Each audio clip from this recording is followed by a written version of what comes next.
అందుకే శంకరులు అంటారు, నీకేమి ఇవ్వాలయ్యా? బంగారం ఇద్దామా అంటే నీ చేతిలో బంగారు కొండ ఉంది, మేరు పర్వతం. కరస్థే హేమాద్రవు. పోనీ ధనం ఇద్దామా అంటే నువ్విస్తే కుబేరుడికి ఆ పోస్ట్ వచ్చింది.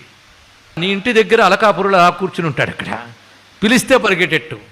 అందుకే కరస్థే హేమాద్రవు గిరిశ నికటస్థే ధనపతవు గృహస్థే సద్భూజామరసురభి చింతామణిగణై. నీ ఇంట్లో కల్పవృక్షాలు కామధేనువులు చింతామణులు ఉన్నాయి, ఏది కావాలంటే అది వస్తుంది. అంతేకాదు స్వామి శిరస్థే సీతాంశవు. ఒక్కొక్కసారి ప్రేమ పైత్యం ముదిరితే చంద్రుడిని తీసుకొచ్చి నీ తలలో పెడతా అంటాం, ఆ చంద్రుడిని తల మీద ఉన్నాడు, ఇంకేం చేస్తా. చరణయుగలస్థే కిల శుభే. నీకేదైనా ఫేవర్ మంచి చేస్తాం, శుభం చేద్దామంటే శుభాలన్నీ నీ పాదాల్లోనూ ఉన్నాయి.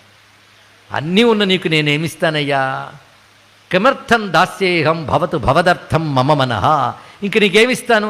అన్నీ ఉన్నాయి, నీ దగ్గర లేదు నా మనస్సు ఒక్కటే, అది ఇస్తున్నాను తీసుకోవయ్యా అన్నాడు. ఇక్కడ అది ఇస్తే పుచ్చుకునేవాడు అవును ఒక్కడేనండి ఇక్కడ. అందుకే ఆయనకి మనస్సమర్పణం చేస్తే, సమర్పణం చేస్తే ఆయనకి ఎంత అనుగ్రహిస్తాడు.